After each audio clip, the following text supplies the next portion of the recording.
যার ইসলামকে ধ্বংস করতে পারলে বাঁচে, যার মদিনাকে মাটির সাথে মিশিয়ে দিতে পারলে বাঁচে, সেই মোহাম্মদ সম্পর্কে আবু সুফিয়ান একটা বর্ণ, একটা অক্ষর, একটা বাক্য মিথ্যা বলেনি। বুখারীর হাদিস, ওহীর অধ্যায়ে আবু সুফিয়ান বলছে, আমি যদি মিথ্যা বলতে লজ্জা না পেতাম, আর কোনোদিন যদি মিথ্যা বলার প্রয়োজন মনে করতাম, তাহলে আজকেই সেই দিন, আজকে রোমান সম্রাট হিরাক্লিয়াসের দরবারে আমার চিরশত্রু মুহাম্মাদের নামে যদি মিথ্যা বলতে পারতাম, তাহলে আজকে খুব উপকার হতো। কিন্তু আমি আবু সুফিয়ান মিথ্যা বলতে লজ্জা পাই। মিথ্যা বলতে লজ্জা পেয়েছি। ওখানে কোনো রেকর্ডার নাই, কোনো লাইভ নাই, কিন্তু কাফেরদের সর্দার, মুশরিকদের সর্দার, কাফের মুশরিক অবস্থায় তার চিরশত্রুর বিরুদ্ধে মিথ্যা বলেনি। আর এখন আমাদের মুসলমানদের দেখেন, আপনি নিজেকে দেখেন, আমি নিজেকে দেখি, আমরা 24 ঘন্টা মিথ্যা বলছি। তাহলে আমরা কি বানু ইসরাইল নই? বলেন, কথা বলেন না কেন? আমরা কি এই যুগের বানু ইসরাইল নই? আমরা এই যুগের বানু ইসরাইল ভাই। কেননা মিথ্যা, ধোঁকা আমাদের রক্তের মধ্যে মিশে গেছে। অসততা, অন্যায় পরায়ণতা রক্তের মধ্যে মিশে গেছে। আমরা তো নামাজ পড়ছি ধোঁকা দেওয়ার জন্য, যে আল্লাহকে ধোঁকা দিব যেন আল্লাহ আমার এই অন্যায়গুলো ধরতে না পারে, মানুষকে ধোঁকা দিব যেন এই অন্যায়গুলো ধরতে না পারে। তা আমি তো বোনকে আমার সম্পত্তিতে ভাগ দেইনি, তা আমি তো ধোঁকাবাজ, মিথ্যুক। আল্লাহর সাথে ধোঁকা দিচ্ছে, মানুষের সাথে ধোঁকা দিচ্ছে, মিথ্যা বলছে। সম্মানিত উপস্থিতি, ন্যায়পরায়ণতা এবং সততা এবং আমানতদারিতা ইসলামের ওই গুরুত্বপূর্ণ বৈশিষ্ট্য যেটার উপর মুহাম্মদ সাল্লাল্লাহু আলাইহি ওয়াসাল্লামের জন্ম হয়েছিল। মানে মুহাম্মদ সাল্লাল্লাহু আলাইহি ওয়াসাল্লাম জন্মগত সত্যবাদী, জন্মগত ন্যায়পরায়ণ, জন্মগত আমানতদার। ওহী তো এসেছে 40 বছর বয়সে। 40 বছর এখানে আছে নাকি? অনেক বড় হলে 40 বছর বয়স হয়। তাহলে এই দীর্ঘ 40 বছর যাবৎ মুহাম্মদ সাল্লাল্লাহু আলাইহি ওয়াসাল্লাম কোনোদিন মিথ্যা বলেননি, আমানতের খেয়ানত করেননি, ন্যায়পরায়ণতার বিরোধী কোনো কাজ করেননি। গোটা মক্কা, গোটা কুরাইশ জানত। তাহলে উনি শতভাগ ন্যায়পরায়ণ অবস্থায়, শতভাগ সত্যবাদী অবস্থায়, শতভাগ আমানতদার অবস্থায় সালাত করেছে। আর আমি শতভাগ মিথ্যুক অবস্থায়, শতভাগ ধোঁকাবাজ অবস্থায়, শতভাগ দুর্নীতি করা অবস্থায়, শতভাগ অন্যায় করা অবস্থায় আমি সালাত পড়েছি। ওই সালাতে পৃথিবী বিজয় হবে, আর এই সালাতে গোলামি হবে, গোলামি। এই সালাত কোশ্চিনকালও আপনাকে গোলামি থেকে মুক্তি দিতে পারবে না। আপনি কি মনে করেছেন মাত্র 40 বছরে ওমর, ওসমান, আলী, আবু বকর তারা অর্ধ পৃথিবী বিজয় করলো সালাত দিয়ে, অর্ধ পৃথিবী বিজয় করলো তাওহীদ দিয়ে? জি না। আপনি ইসলামের ইতিহাস পড়েন, মানুষ ওই সময় দলে দলে ইসলাম গ্রহণ করেছে। কেন? মানুষ তাওহীদ দেখে ইসলাম গ্রহণ করতে পারে বিচ্ছিন্নভাবে, সালাত দেখে ইসলাম গ্রহণ করতে পারে বিচ্ছিন্নভাবে, দলে দলে কোশ্চিনকালও করবে না। ভাই, একটা জিনিস, এই কথাটা খুবই গুরুত্বপূর্ণ, যে মানুষ ইসলামের তাওহীদ আর ঈমান দেখে ইসলাম গ্রহণ করতে পারে বিচ্ছিন্ন, এখনো করতেছে। আমাদের এই এত বক্তব্য, এত লাইভ, এত ক্যামেরা দিয়ে বিচ্ছিন্নভাবে মানুষ ইসলাম গ্রহণ করতেছে, কেউ দলে দলে করে না। আর ওই সময় দলে দলে, মানে একটা শহরে গেছে তো গোটা শহর মুসলমান হয়ে গেছে, একটা দেশে গেছে তো গোটা দেশ মুসলমান হয়ে গেছে। তাহলে এরকম দলে দলে, ক্যামেরা ছাড়া, মোবাইল ছাড়া, ইউটিউব ছাড়া, ফেসবুক ছাড়া দলে দলে মানুষ ইসলাম গ্রহণ করেছে কেন? আপনি স্পেনের ঘটনা পড়েন, তারেক বিন জিয়াদ যখন স্পেনে গেছে, গোটা স্পেন একসাথে দলে দলে ইসলাম গ্রহণ করেছে। কেন? স্পেনের মানুষেরা দেখেছে, বাপরে বাপ, মুসলমানদের কি ন্যায়পরায়ণতা, মুসলমানদের কি সততা, কি আমানতদারিতা, আর আমাদের উপর কি জুলুম চলতেছে, আমাদের শাসকরা কি জুলুম করে। আমরা যদি জুলুম থেকে বাঁচতে চাই, পৃথিবীতে শতভাগ ন্যায়পরায়ণতা চাই, পৃথিবীতে শতভাগ আমানতদারিতা, সত্যবাদিতা চাই, যে আমাদের সন্তানদের সাথে কেউ অন্যায় অবিচার করবে না, আমার সন্তানেরা সুখী জীবনযাপন করবে যদি চাই, তাহলে এই ন্যায় বিচার একমাত্র ইসলাম দিতে পারবে। তোমরা দলে দলে ইসলাম গ্রহণ করো, ইসলামের ন্যায় বিচার পেতে, ইসলামের আমানতদারিতা পেতে, ইসলামের সত্যবাদিতা পেতে মানুষ দলে দলে ইসলাম গ্রহণ করেছে। আকীদা দেখে নয়, সালাত দেখে নয়। এই বাংলাদেশের ইতিহাস পড়েন, এই বাংলাদেশে এত মানুষ দলে দলে কেন ইসলাম গ্রহণ করেছে? আজ থেকে 700-800 বছর আগে যখন এই দেশের মানুষ দেখেছে ব্রাহ্মণ, শূদ্র, ক্ষত্রিয়, দাস, এই 4 ভাগে ভাগ করে আমাদের উপর অত্যাচার করা হচ্ছে, জুলম করা হচ্ছে, তখন যখন মুসলমানেরা এসেছে, দেখেছে কি ন্যায়পরায়ণ, কি সৎ, কি আমানতদার। আমরা যদি জুলম থেকে বাঁচতে চাই, ইসলাম গ্রহণ করতে হবে। মানুষ জুলুম থেকে বাঁচতে দলে দলে ইসলাম গ্রহণ করেছে। আজ আমরা মুসলমানেরা সবাই জালেম হয়ে গেছি, বলেন নাউজুবিল্লাহ। অথচ আমরা ইসলামে এসেছিলাম জুলুম থেকে বাঁচতে। তাহলে ইসলামের সবচেয়ে বড় ব্র্যান্ডিং সেটা হচ্ছে আল্লাহর নবীর চরিত্র। ইসলামের সবচেয়ে বড় ব্র্যান্ডিং সেটা হচ্ছে সাহাবীদের চরিত্র, যারা সৎ, এরা ন্যায়পরায়ণ। ভাই নামাজি এটা ব্র্যান্ডিং নয়, আকীদা বিশুদ্ধ এটা ব্র্যান্ডিং নয়। এটা দেখে মানুষ বিচ্ছিন্নভাবে ইসলাম গ্রহণ করতে পারে, কিন্তু তোমার কোটি কোটি টাকা যার কাছে আমানতের সাথে রক্ষা হবে, তুমি চুল পরিমাণ মাজলুম হবা না যেই শাসন ব্যবস্থায়, সেটার নাম ইসলাম। এটা হচ্ছে সবচেয়ে বড় ব্র্যান্ডিং। মানুষ পাগলের মতো ইসলাম গ্রহণ করেছে সততা ফিরে পেতে, ন্যায়পরায়ণতা ফিরে পেতে, আমানতদারিতা ফিরে পেতে। আর আজকে আমরা ওগুলোই ছেড়ে দিয়ে বাহ্যিক ইবাদত দিয়ে ধোঁকা দিচ্ছি, অথচ আমরা মিথ্যা কথা বলছি, অথচ আমরা আমানতের খেয়ানত করছি, অথচ আমরা ন্যায়পরায়ণতা করতে পারছি না। সম্মানিত উপস্থিতি, এই জন্য আল্লামা ইকবাল ইউরোপ সফর করার পর উনি একটা কবিতায় লিখেছেন। উনি মুসলমানদের এই পাক ভারত বাংলাদেশের মানুষের সমস্যাটা ধরতে পেরেছিলেন। উনি কবিতায় লিখেছেন, সাবাক ফিরসে পড় সাদাকত কা, শুজাআত কা, আদালত কা, লিয়া জায়েগা তুজসে কাম দুনিয়া কি ইমামত কা। মুসলমানেরা, তোমাদের মধ্যে সালাত আছে, সিয়াম আছে, হজ আছে, যাকাত আছে, তোমরা সত্য বলা ভুলে গেছো। তোমাদের নবী কোনোদিন মিথ্যা বলেনি, তোমরা নতুন করে সত্য বলা শিখো। সাদাকত কা, সাবাক ফিরসে পড় সাদাকত কা, নতুন করে সত্য বলা শিখো। আদালত কা, নতুন করে ন্যায়পরায়ণতা বাস্তবায়ন করো, নিজ পরিবারে করো। যে যেখানে দায়িত্বে আছে সে সেখানে ন্যায়পরায়ণ হও। আপনি কি মনে করেছেন ন্যায়পরায়ণ এত হালকা? আপনার স্ত্রীর সাথে অন্যায়পরায়ণতায় আপনি জাহান্নামে চলে যাবেন, স্ত্রীর সাথে অন্যায়পরায়ণতায় জাহান্নামে চলে যাবেন। এইটাই ন্যায়পরায়ণতা হচ্ছে এত ভয়ঙ্কর। আপনি কি আপনার স্ত্রীর প্রতি ন্যায়পরায়ণ? আপনি যে এত 5 ওয়াক্ত নামাজ দেখাচ্ছেন, এত তাহাজ্জুদ দেখাচ্ছেন, এত হজ দেখাচ্ছেন, স্ত্রীর সাথে কি ন্যায়পরায়ণ? তাকে গালাগালি করেন, খারাপ ব্যবহার করেন, তাকে তার হক দেন, তাকে তার মোহর দিয়েছেন, তাকে তার মতো জামা কাপড় দিয়েছেন? দেননি। আপনি অন্যায়পরায়ণ, আপনি ধোঁকাবাজ, বনী ইসরাঈলের মতো মিথ্যুক, ধোঁকাবাজ, মুনাফিক। এই জন্যই তো আপনি গোলাম। ন্যায়পরায়ণতা যখন ফিরে আসবে, সত্যবাদিতা যখন ফিরে আসবে, আমানতদারিতা যখন ফিরে আসবে, তখন আল্লামা ইকবাল বলছেন, আল্লাহ তোমাদেরকে পুনরায় পৃথিবীর নেতৃত্ব দিয়ে দিবেন, বলেন ইনশাআল্লাহ। অতএব ভাই, আপনি ইসলামী দল করেন, ইসলামী সংগঠন করেন, আহলে হাদিস হন, যেই হন, ইসলামের মূল জিনিসটা বুঝেন। ইসলামের মূল জিনিস সততা, আমানতদারিতা, ন্যায়পরায়ণতা। এটা না থাকার কারণে আমরা আজকে গোলাম। এবার চলেন পরের পয়েন্টে, এই পয়েন্ট শেষ করে দিলাম। পরের পয়েন্ট হচ্ছে, এই বনু ইসরাঈলেরা নবীর সন্তান হওয়ার পরেও কেমনে এরকম ধোঁকাবাজ, মিথ্যুক, মুনাফিক হয়ে গেল? বুঝেননি মনে হয় আমার প্রশ্ন। ভাই, আমি তো আলোচনার মধ্যেই বললাম এরা সব ইয়াকুব আলাইহিস সালামের সন্তান, বললাম না? ইয়াকুব আলাইহিস সালামের 12 সন্তান দেখি তো সমুদ্রে 12টা রাস্তা তৈরি হলো। ইয়াকুব আলাইহিস সালামের 12 সন্তান দেখি তো ঝর্ণা 12টা তৈরি হলো। এটা তো নবীর সন্তান, এটা ইব্রাহিমের সন্তান, ইসহাকের সন্তান, ইয়াকুবের সন্তান, ইউসুফের সন্তান। তো এরকম হয়ে গেল কেন? ব্যাখ্যায় মুফাসসিরিনে কেরাম লিখছেন, দীর্ঘ 300 বছরের গোলামিতে এদের অন্তর ছোট হয়ে গেছে। গোলামি করলে, মানে কারো গোলামি করলে আত্মমর্যাদা থাকে না, সেলফ রেসপেক্ট থাকে না, আত্মসম্মান থাকে না। তখন গোলামি থেকে পালিয়ে বাঁচতে মিথ্যা বলা শিখে যায়, গোলামি থেকে পালিয়ে বাঁচতে মুনাফিকি করা শিখে যায়, গোলামি থেকে পালিয়ে বাঁচতে ধোঁকা দেওয়া শিখে যায়। না হলে গোলামি থেকে পালিয়ে বাঁচা যায় না। মিথ্যা না বললে, ধোঁকা না দিলে গোলামি থেকে বাঁচা যায় না। তো ওই যে 300 বছর গোলামি করেছে, করতে করতে এরা জন্মগত শিখে গেছে মিথ্যা বলা, ধোঁকা দেওয়া, মুনাফিকি করা। কেন? এদের কোনো সম্মান ছিল না।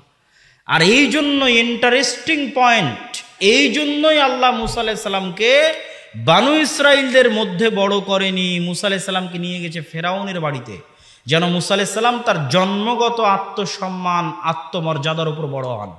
উনিও যদি গোলাম হিসেবে পালিয়ে পালিয়ে বড় হতেন, তাহলে উনিও হয়তো মিথ্যা বলা শিখে যেতেন, ধোঁকা দেওয়া শিখে যেতেন, মুনাফিক হওয়া শিখে যেতেন। কিন্তু উনি রাজার পূর্ণ সম্মান, পূর্ণ মর্যাদা নিয়ে বড় হয়েছেন।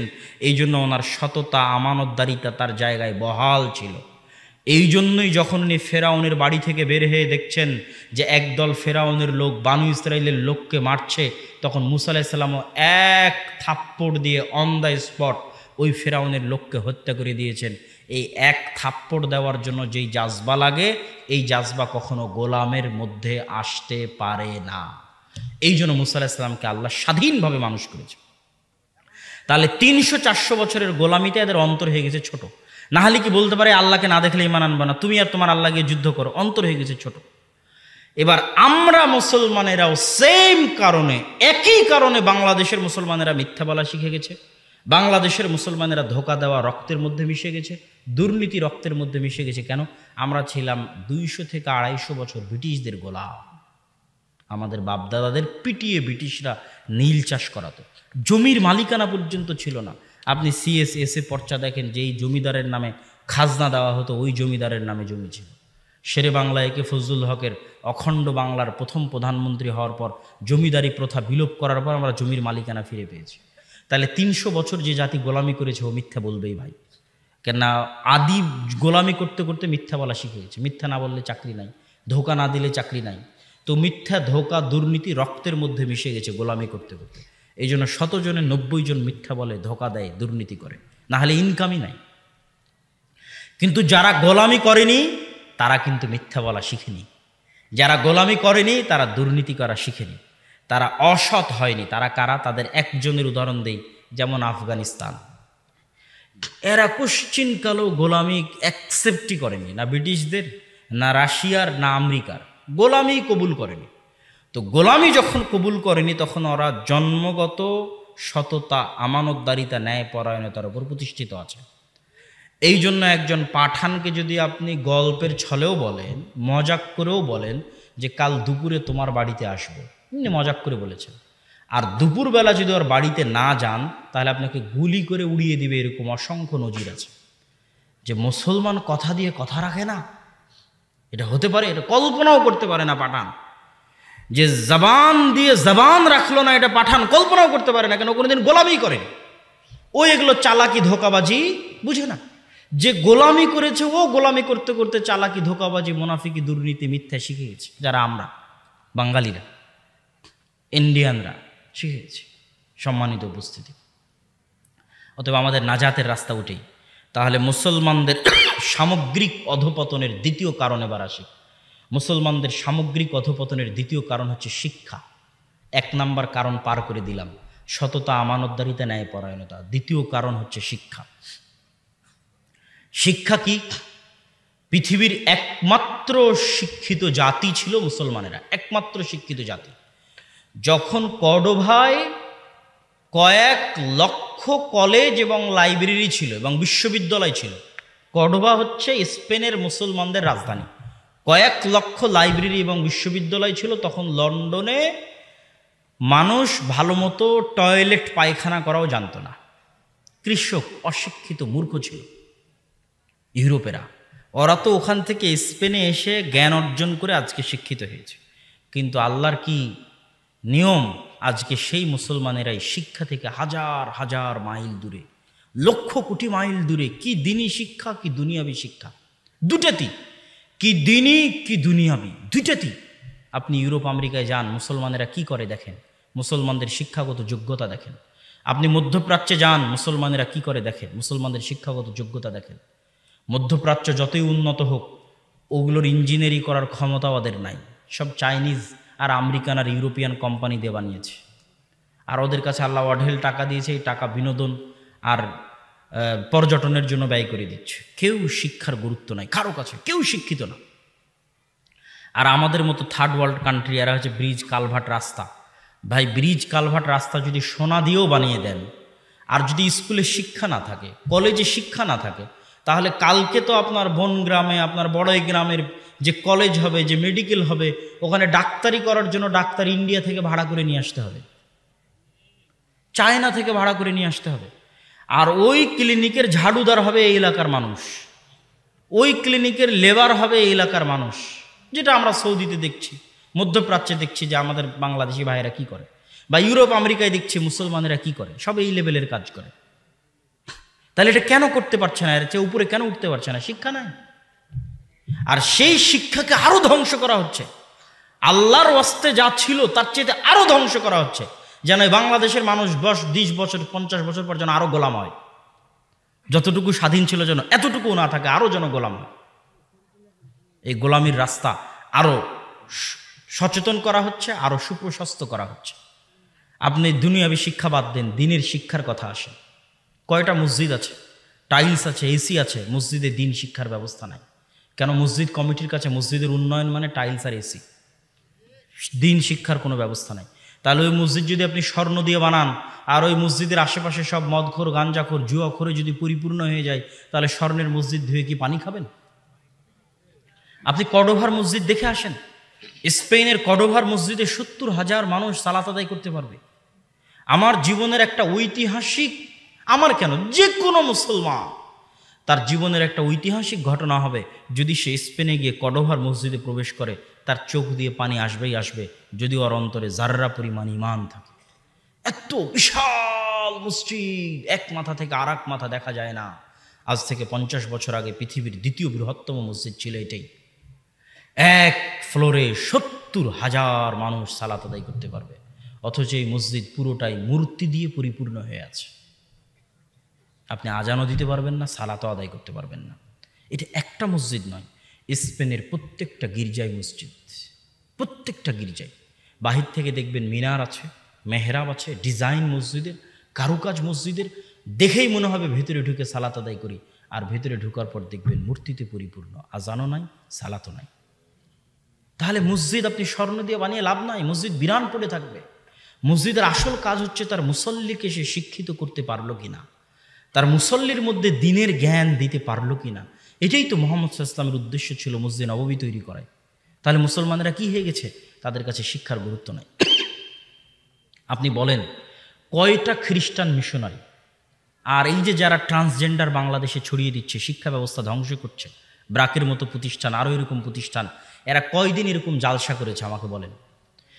খ্রিস্টানেরা কয়দিন জালসা করে তাদের খ্রিস্টান ধর্মের দাওয়াত দিয়েছে? আপনারা কোনোদিন শুনেছেন? আমার সাথে কথা বলেন, কোনোদিন শুনেছেন? তো ওই যে ব্রাক থেকে শুরু করে আরও যারা আমার সিলেবাসে ট্রান্সজেন্ডার ঢুকাচ্ছে, এরা কয়দিন ট্রান্সজেন্ডার ছড়ানোর জন্য এরকম জালসার আয়োজন করেছে? করবে না।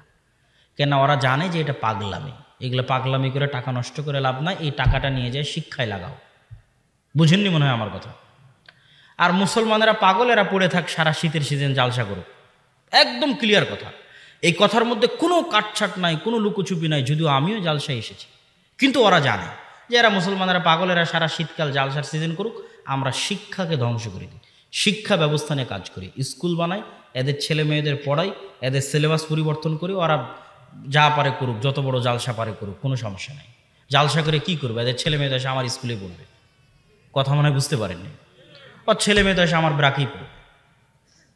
তাহলে মুসলমানেরা হচ্ছে সম্পূর্ণ একদম ভ্যালুলেস একটা পাগলের মতো তাদের দিন যাপন করতেছে, শিক্ষা থেকে কোটি কোটি মাইল দূরে। কি মুসলমানদের সরকার, কি মুসলমানদের জনগণ, কি মুসলমানদের আলেম ওলামা, কি মুসলমানদের মাদ্রাসা মসজিদ, শিক্ষার গুরুত্ব নেই। কি মধ্যপ্রাচ্য আর কি তৃতীয় বিশ্বের কান্ট্রি। আর আজকের ইউরোপ, আজকের আমেরিকা পৃথিবী শাসন করছে শিক্ষা দিয়ে, জ্ঞান দিয়ে।